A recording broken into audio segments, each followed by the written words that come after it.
বঙ্গোপসাগরে সৃষ্ট নিম্নচাপ ও বৃষ্টির প্রভাবে বাগেরহাটের বিভিন্ন নদ-নদীর পানি বৃদ্ধি পেয়েছে। সুন্দরবনের অভ্যন্তরের নদীগুলোতে স্বাভাবিক জোয়ারের থেকে ২-৩ ফুট পানি বৃদ্ধি পেয়েছে, যার ফলে প্লাবিত হয়েছে সুন্দরবনের দুবলারচর, করমজলসহ বিস্তীর্ণ এলাকা।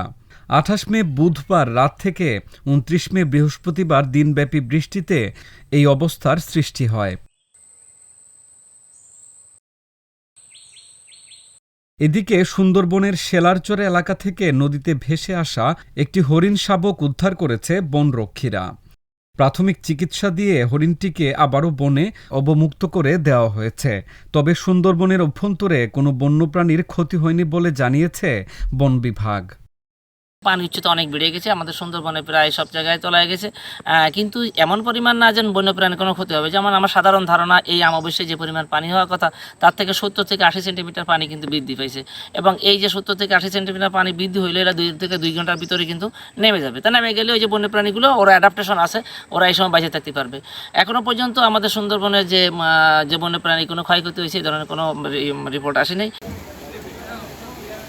অন্যদিকে টানা বৃষ্টি ও জোয়ারের পানিতে প্লাবিত হয়েছে বাগেরহাট পৌরসভার রাহাতের মোড়, পুরাতন বাজার, কাঁচা বাজার, মোড়েলগঞ্জ পৌরসভার প্রধান বাজার, বিভিন্ন সড়ক, মোংলা শহরের বেশিরভাগ এলাকাসহ জেলার নিম্নাঞ্চল।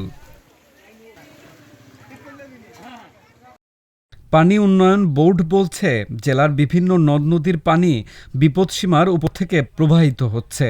এর মধ্যে দরাটানা নদীর পানি বিপদসীমার ৯ সেন্টিমিটার ওপরে, বলেশ্বর নদী বিপদসীমা ছুঁয়েছে এবং পশুর নদীতে ১.১৫ মিটার ওপরে রেকর্ড করা হয়েছে। ফলে জোয়ারের সময় স্বাভাবিকের তুলনায় ২ থেকে ২.৫ ফুট পানি বৃদ্ধি পেয়েছে।